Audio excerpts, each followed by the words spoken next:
বিয়ের পর মেয়েদের অর্ধেক যেমন রান্না বান্না করতে আর বাসার কাজ সামলাতে যায়, এটা কিন্তু একদম 100% সত্যি।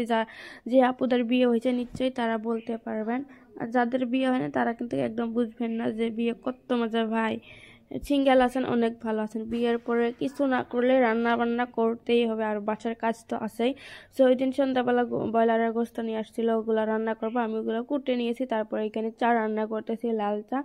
তো ঠান্ডার দিন পড়ছে, বাড়ি মানে বাসার যেগুলা সদস্য আছে, তো ওদের জন্য আমি মানে চা বানাইতেছি। আর কি জানি হয়েছে, আমার আওয়াজ উল্টা পাল্টা হইতেছে কেন জানি না, এরকম হঠাৎ হঠাৎ হয়, কিন্তু আজও হইতেছে।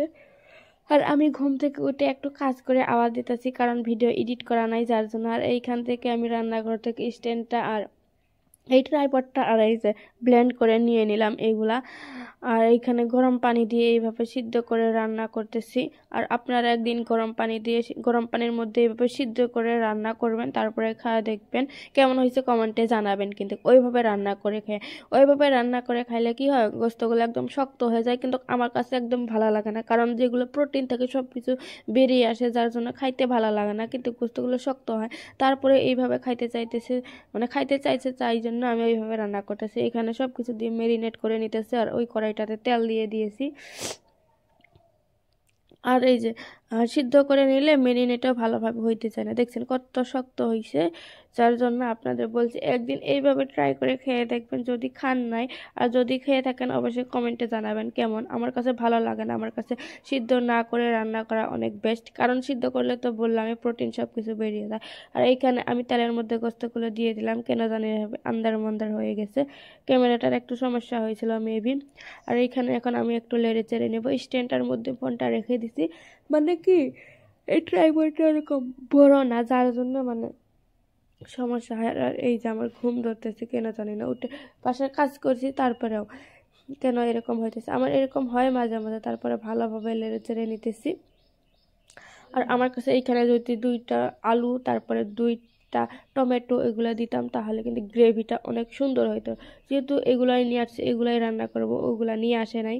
তো আপনাদের ভাইয়া বাজার করলে সুন্দর বাজার করেছো, এগুলা থাকে, এগুলা বাদ দেন, রান্নায় আসি।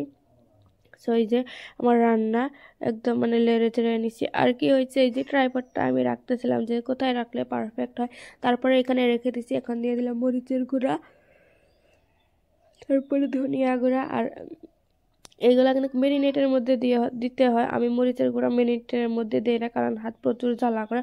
তারপর ধনিয়ার গুঁড়া দিতে মনে ছিল না, যার জন্য আমি পরে দিতেছি। আর আজ একটু বেশি আমার মানে আওয়াজটা কিরকম মানে ভুল হইতেছে বারবার, সো আপনারা অবশ্যই ক্ষমার দৃষ্টিতে দেখবেন। এই যে আমার কষানো হয়ে গেছে, এখন আমি এখানে পরিমাণ মতো ঝোল দিয়ে দিব।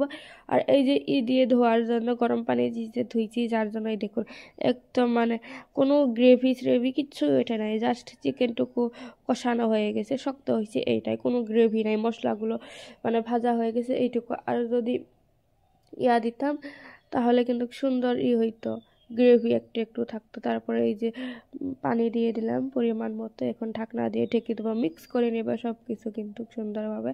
আর আমি এখন ঠান্ডা হয়ে আসছে, মাটির চুলায়ও রান্না করি, প্লাস এই যে গ্যাসের চুলায় রান্না করি, মানে যেই দিন যেইটার মধ্যে সুবিধা হয়। একটু বেশি রান্না বান্না হইলে মাটির চুলায় রান্না করি, মানে ঠান্ডা ঠান্ডা একটু আগুন তাপানিও হয়। তারপরে এই যে আমার রান্না কমপ্লিট হয়ে গেছে, রান্নাটা কেমন হয়েছে অবশ্যই জানাবেন। আমি নিজের মন থেকে বলতেছি, আমার কিন্তু ওরকম ভালো লাগে না, এই যে বললাম যে মানে গোস্তগুলো কিরকম জানি হয়েছিল, শিকশিকা হয়েছিল।